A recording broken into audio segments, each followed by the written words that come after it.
Good afternoon, students. We'll continue with the histology of the GIT.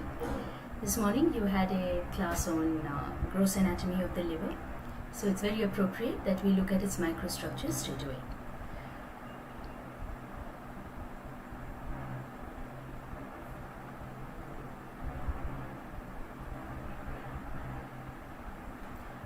Alright. So, in the GIT, we had looked at gastrointestinal tract, that was esophagus, stomach, small intestine, large intestine. And we didn't look at anything which is outside of the tubular tract. But we know that digestion will not happen without the support of so many accessory glands which pour their secretions into the GIT. And a major one among them is the liver. Also, there is the gallbladder which modifies the secretions of the liver, and there is the pancreas which contributes through its exocrine part to the digestion of the ingested food. We will look at pancreas later when we come to retroperitoneal organs, so we've split it up. Usually in the practicals we show you liver, gallbladder, pancreas as 3 slides in one practical. But they have differing functions, though all of their products enter, exocrine products enter into the second part of the duodenum and mix with the food which is arriving there from the stomach.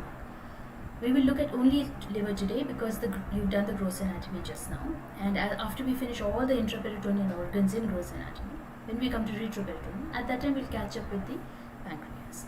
So we know that the liver is a solid organ. We saw that in the morning class. Histologically, it's a modified exocrine gland, and a hepatocyte is a marvelous, magnificent cell. It is able to do 18 different things. The liver structure is in the form of 2 lobes, you saw that, right and left, and we also described other lobes called caudate and quadrate. But within the lobes, what we are looking at today, what is not visible to the naked eye, are numerous lobules, and they consist of tightly packed hepatocytes which stain pink. They are laid down in plates and plates, in single layer thick plates of cells, modified epithelial cells, and we call them hepatocytes. The outside covering of the liver will always have to be, like for any gland, a connective tissue domain which we call Glissen's capsule, and that extend inwards in the form of trabeculae. They are not even thick enough or visible enough to be called trabeculae, so don't use that word for this organ. But we remember that you have scanty connective tissue going in between the lobules, the hepatic lobules, and demarcating them into roughly hexagonal shaped areas if you look at it in any one section. These form the structural and functional units of the liver, and since they are about 1 mm each, they are visible as dotted areas on a freshly cut section of the liver.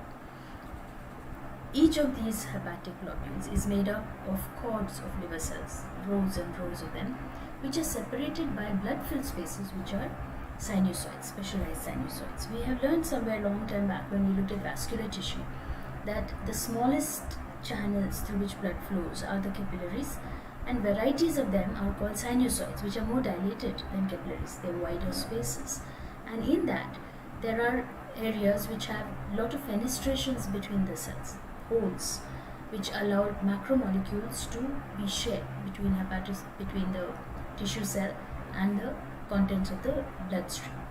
So liver is one of those organs, spleen is another organ where larger molecules are allowed to flow out of the vasculature and interact with the local tissue cells. It's a pretty slide when you look at it under low power. So you have these approximately hexagon, don't draw geometric hexagons, but they are more or less having 6 cornered lobules. And here we see some sets of vessel-like structures. So you may see some tight-looking, thick-looking cross-sections, some thin-looking cross-sections, some more darker staining cross-sections. These are the corners of the hepatic lobule, which are called the portal canals, where you have the branches of 3 different structures arriving and emptying into these sinusoids. So what is there in this portal area? We use the word portal because a radical of the portal vein arrives at each of these corners. So the portal vein itself divides or rather is constituted by the exiting veins, by the coming together of the superior mesenteric artery, joining of the splenic artery. We saw a little bit of that earlier, but we'll finish that class later this week. But the portal vein is arriving to the liver to distribute whatever it has picked up on the way. It is a vein because it has deoxygenated blood, but it is portal because it begins and ends in capillaries.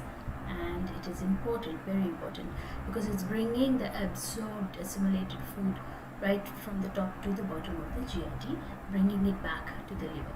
Also collecting splenic blood on the way, which is nothing to do with nourishment, but again, products of metabolism after the spleen has finished filtering out whatever is there in the blood.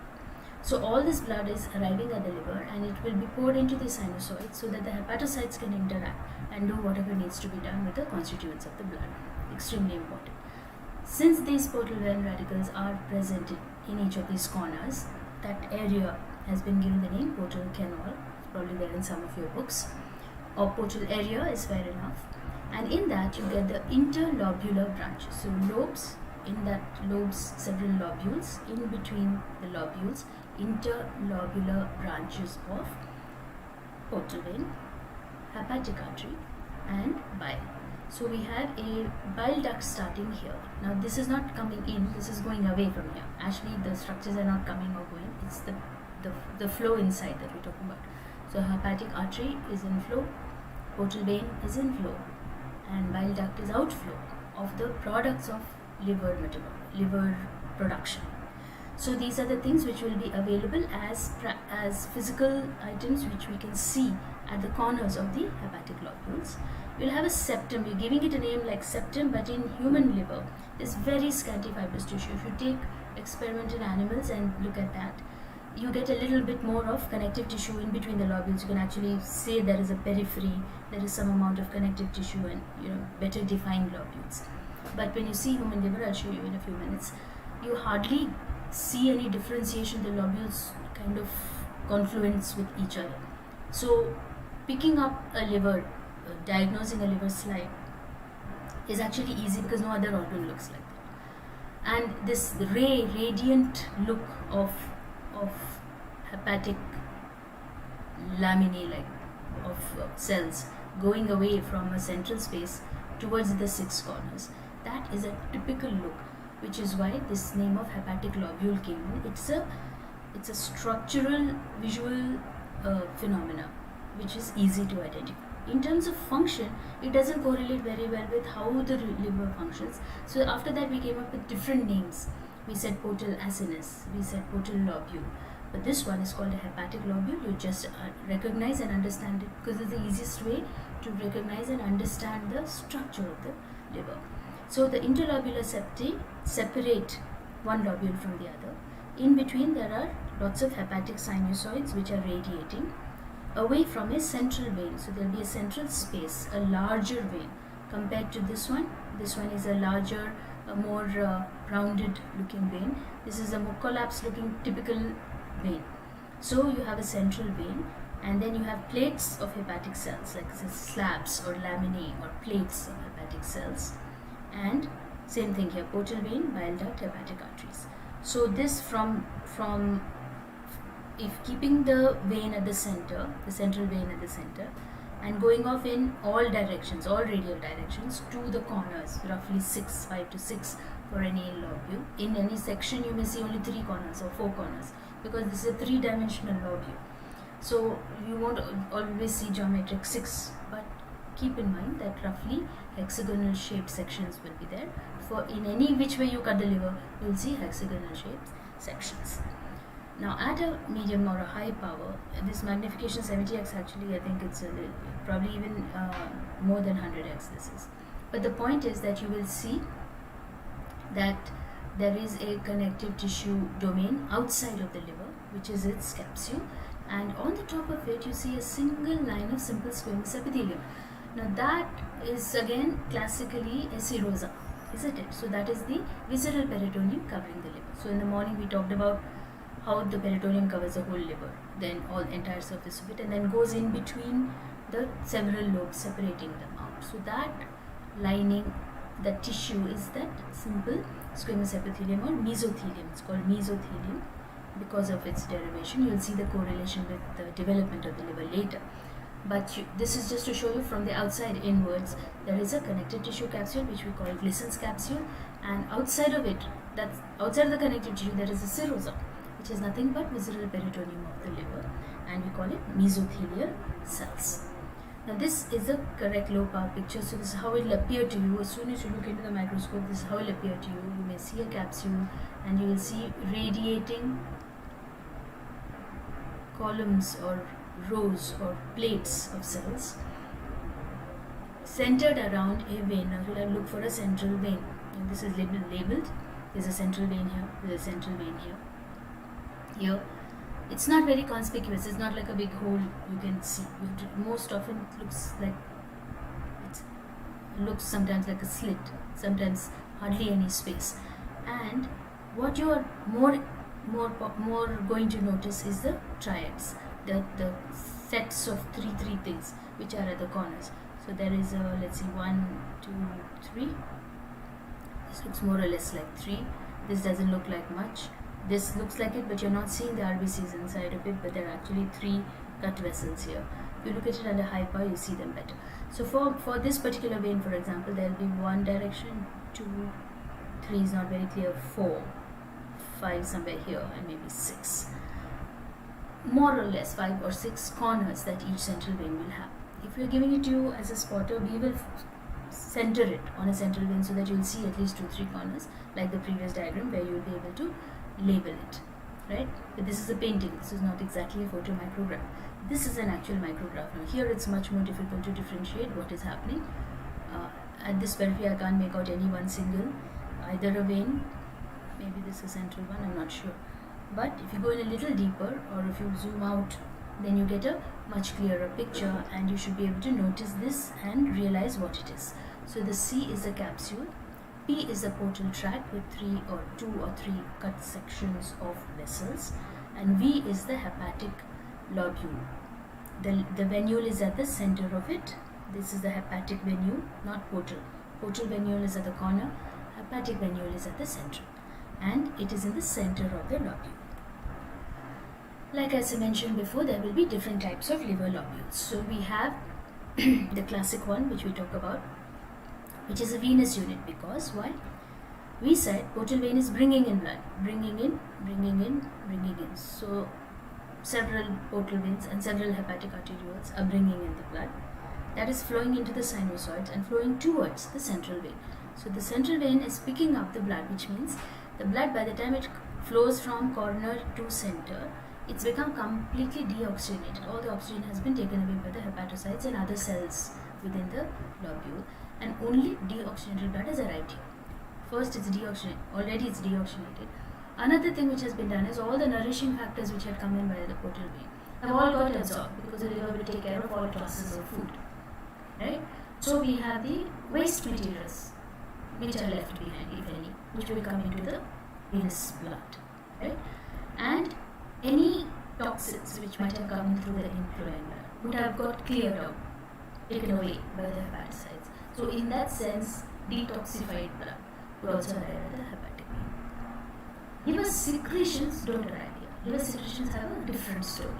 The hepatocyte will secrete its juice, right, which is called bile, away in a different direction, and it will end up going to the portal tract, where the bile duct will be there and picking it up, right? So the blood flow is centripetal, but the bile flow is centrifugal. This is the whole architecture. So a classic liver lobule is a venous unit where one vein is picking up the inflow from all the corners of the lobule. The second unit, which is one way of looking at it, is a portal liver lobule, which is described as a nutritional unit, which is a segment of liver tissue which is 3 adjacent bits of hepatic lobules, where it is centering on the portal tract. So if you're looking at a corner and putting that in the center, then blood from this particular set of vessels is going in 3 different directions towards the 3 nearest central veins. In other words, this blood is not going only here. right? It is going this side and this side also. It is streaming away into the sinusoids on 3 different sides. So that unit supplied by the nourishment of one radical of portal vein is called a portal level lobule, and it therefore can be called as a nutritional unit. Nutrition also from the point of view of hepatic artery, which is bringing in oxygen and other nutrients too. So we have one portal vein unit plus one hepatic arterial territory of supply is equal to a portal liver lobule.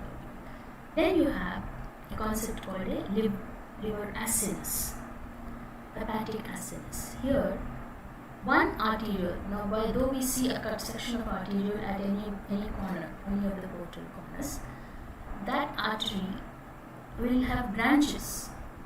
That arteriole will have branches running in these interlobular septi or interlobular spaces. We'll have a branch of an artery connecting with this one and another branch connecting with this one. So you have interconnecting branches. So if you center your concept of liver tissue on one hepatic arteriolar branch, that means one of the sides of the hexagon, then the zone 1, which is closest to the artery, will have the highest oxygenated and highest nourished blood. After that onwards, it's all percolation, right? The blood is going to be diffused further and further away from the artery. So by the time you arrive at blood in this area of the lobule, it is a little bit deoxygenated and a little bit denutrified. And if you go even further away, if you go to zone 3, it will be already almost venous blood and the nourishment will be minimal. This is important in the way disease happens in liver, in different types of hepatitis, in different types of reactive hepatitis, for in other diseases of other parts of the body, in carcinomas, in any local tumor formation. In all of this zonation, zone-like presence of different variations of the blood components because of the way those arterioles are arranged is important from the pathogenesis of some diseases. We'll look at that again later, but what you remember that this is called a functional unit. So a portal acinus, a liver acinus, hepatic acinus, the territory of one hepatic arteriole within the interlobular septum between two hepatic lobules is a functional unit of liver. So if you looked at it, if you mapped this is diagrammatic of course, you mapped one hepatic lobule centered on the vein. This is roughly what it will look like. In human liver, you don't see so much of connective tissue. Right? T is the triad, C is the connective tissue, and B is the central vein. So there will be another one here. See, you don't see the vein here, for example. You don't see the vein here because the cut section, the vein has gone a little deeper or a little superficial. So in a TS, you won't see all the central veins all at the same time, right? But you will see 2 or 3, and those are the ones you focus on. Now this one at a higher magnification showing you that the layers of hepatocytes are in slabs or laminae, and in between the spaces are blood vascular spaces called sinusoids lined with a simple endothelium. Simple squamous is the endothelium for all tunica intima of all blood vessels, isn't it? So when you look at it like that, what you will notice is that the branches of the hepatic artery are going in the interlobular connective tissue in 3 directions. Same thing, branches of the portal vein also. So if you look, that slit is probably what the vein is, and you'll see 1, 2, 3, 4, 5, 6 portal tribes at the corners. So the diagram and the photomicrograph at low power gives you some idea about how the architecture of a liver is. So you just glance at it, no other organ, no other tissue looks like this. This has to be liver. You can't confuse it with any other gland or organ or anything else. So these portal canals, which are the corner structures, they are the angular intervals at the periphery of each of the lobule. They contain a radical of the portal vein, a hepatic arteriole, and an interlobular bile duct, 3 of which together are called the portal triad. The central vein drains the blood from the lobules into the hepatic veins. The hepatic laminae are 1 cell thick, arranged radially around the central vein. The hepatic sinusoids, they occupy the pale stained spaces this space is called a hepatic lacuna, the gap between one slab of hepatocytes and another slab of hepatocytes. But it's actually not a space. It is a intercellular space filled up by a sinusoid, filled up by a vessel. So these vessels are very low resistance systems, allowing a lot of blood to flow into them and allowing them to contact with the huge surface area of the hepatocytes lying on both sides. So it's like the hepatocytes are bathed in blood from all sides because they're surrounded by sinusoids. And the hepatic sinusoids are lined by Kupffer cells. In this place, between the actual sinusoid and the hepatocyte, there will be the presence of WBC, so the macrophage type, that is the mononuclear phagocyte system, the MPS system. So you have a line of defense before the blood connects with the hepatocyte which is going to absorb it. There will be a whole bunch of sentries waiting. The Kupffer cells will be there to be able to filter it of any foreign proteins or foreign organisms which can cause damage. So this is a nicer picture, much bigger magnification, and we will try to give you this kind of thing to make your diagnosis easy. So you have the central venule, you have the connective tissue, you have a triad here, 1, 2, maybe this is a duct, I'm not sure. Then again, connective tissue, a triad here, one vessel, I'm not sure about the other two, and here too. The point to remember is, if you see these slightly triangular looking corner areas, that is the portal tract, which contains the portal triad of structures, and the singular simple squamous lined space in the center is the hepatic venule. This is a diagram, and this is all the labeling that you are expected to do. So you will have an interlobular septum. New structure we see here is lymphatic vessels. Now what you must remember is, between this portal triad connective tissue in which all these ducts and vessels and all cut sections are being seen, and the actual starting of the hepatocyte, there seems to be a space. Can you see? There is a gap, a little bit of a gap. In that space, lymphatic vessels will start. If you remember, lymph capillaries are blind-ended tubules. They are not like blood capillaries which end with which are the ending of an arteriole and the beginning of a venule. Right? That is a closed system. But lymphatic system is a blind ending. It starts as a blind ending vessel which goes away carrying lymph, and then more and more join together and become bigger and bigger and bigger and become a lymphatic channel or a vessel or a duct. And we don't call it a duct, we call it a lymphatic vessel, and it will be looking very much like a vein, but it won't have any tunica media at all. A vein will at least have little bit of, very little bit of smooth muscle in its wall. Lymphatics have hardly nothing, almost only a intima. So this lymphatic vessel will be carrying away lymph from hepatocytes, lymph from the organ of liver, and it will go away from here. So you get cut sections of arteries. Artery is wrong, arteriole, please write arteriole. Same thing, write portal venule and ductule, bile ductule.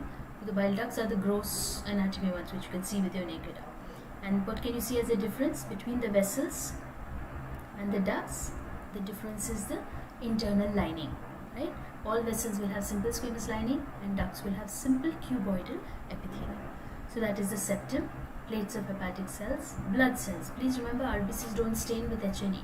So draw red dots for RBCs, and you'll see lots of RBCs in between. Mostly you'll see empty looking spaces, but if you see anything, they will be your biconcave discs, but they are not so big that you can make out very clearly. At least draw red dots occupying the sinusoid, just like in spleen, right? In the red pulp, we saw a lot of red contents of the sinusoid. Same thing here.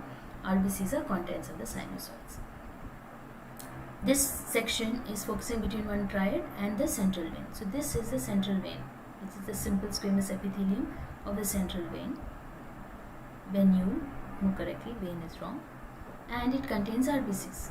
So what has happened is, the blood is pouring out from here, traveling through all of this and arriving here. So this needs to be labeled. Endothelial cells in the sinusoid. So if you can make out, these are hepatocytes, right?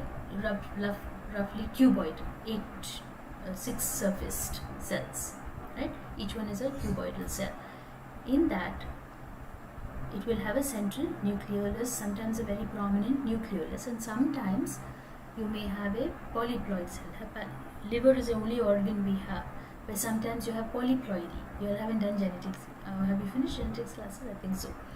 So you will realize that some cells you can have a polyploid number of cells, and that is normal, not too many, very, very small percentage may have multiple copies of the genome because they're very high metabolism cells. And basically there will be large rounded ovoid nuclei with prominent nucleoli. So these, whatever looks like this is a hepatocyte, but right next to it you'll have a dash shaped nucleus and another dash shaped nucleus. These dash shaped nucleus are the endothelial cells in the cell. Can you see? Dash shaped nucleus is the endothelial cell lining of the sinusoid. So that also must be drawn. It can be noticed at this kind of a magnification. If you draw it even bigger, this is a drawing. You have the triad. So you have the portal venule, hepatic arteriole and bile ductule.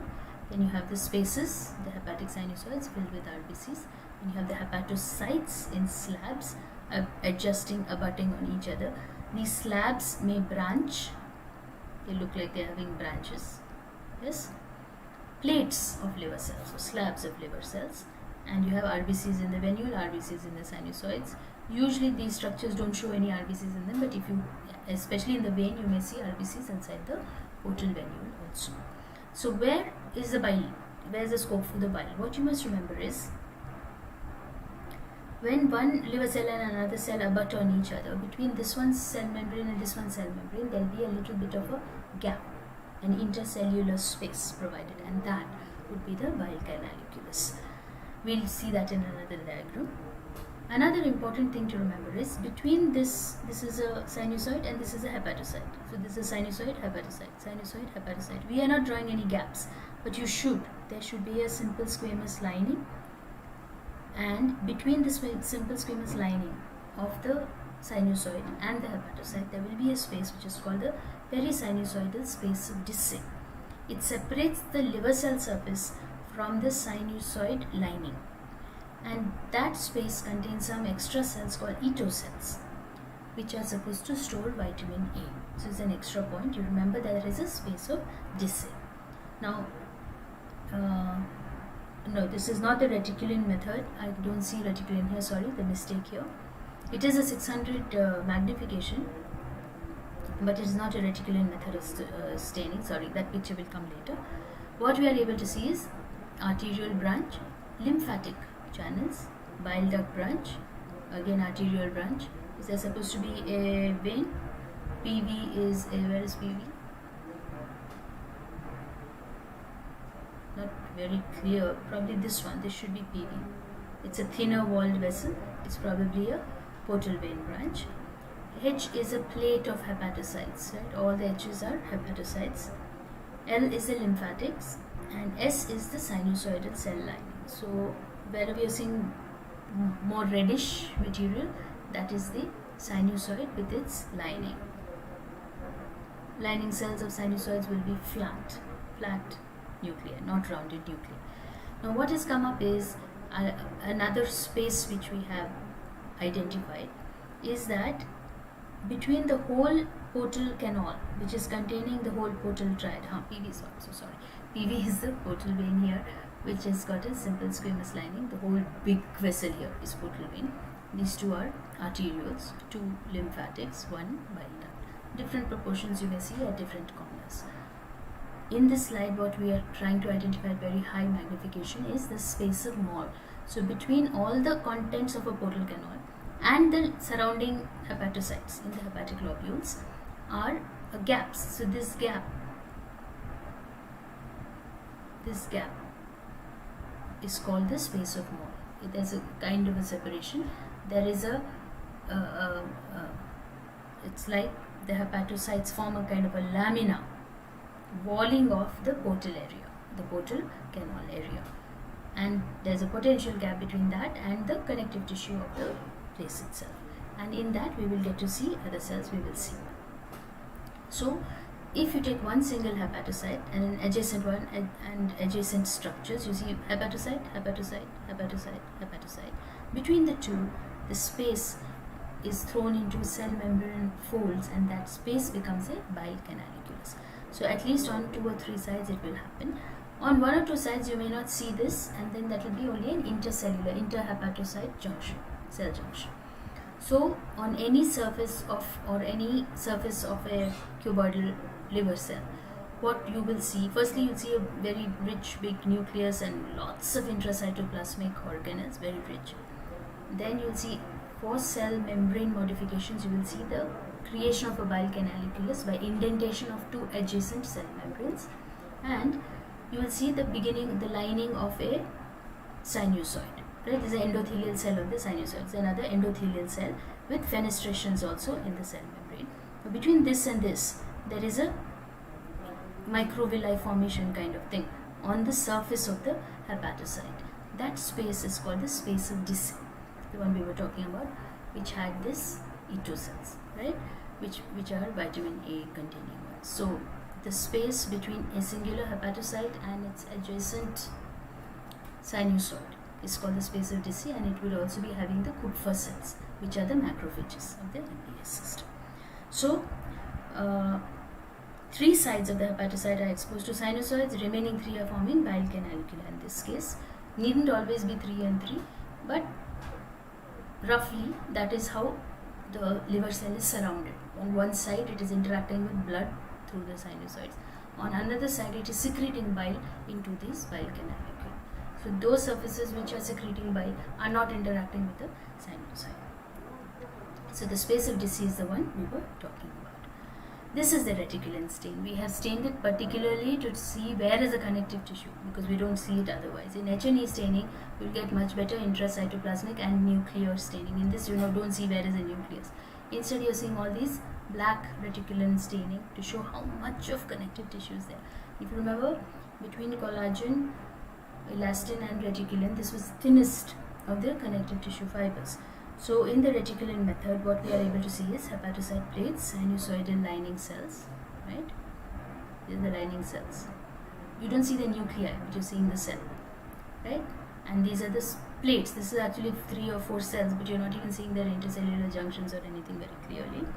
And you see the V, in this case, is the terminal branch of the hepatic vein with its connective tissue. It's a little bit of a tunicate will have. Alright. So this close association of sinusoids and hepatocytes is very essential for normal function. It is the basis of all liver function, almost all liver function, and that is what will get disrupted in disease. So when you have all obliteration of this normal arrangement, it will cause impairment of liver function. Now what we have to remember is, at that time we were talking about the portal acinus with the arteriolar arrangement. So cells which are close to the portal arteriole, the hepatic arteriole branch in between any 2 lobules, will be the zone 1, which will have lot of oxygen.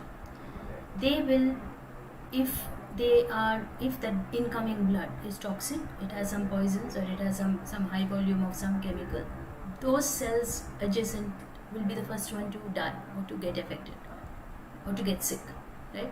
But also because the blood flow is good, they will also be the first ones to show healing and regeneration. Likewise, the cells far away in zone 3 will be the first ones to show signs of oxygen depletion or moribundness, ischemia, in case there is a blocking of that artery for whatever reason. If there is a microvascular phenomenon and hepatic arteriolar blood is not being supplied for whatever reason, external break or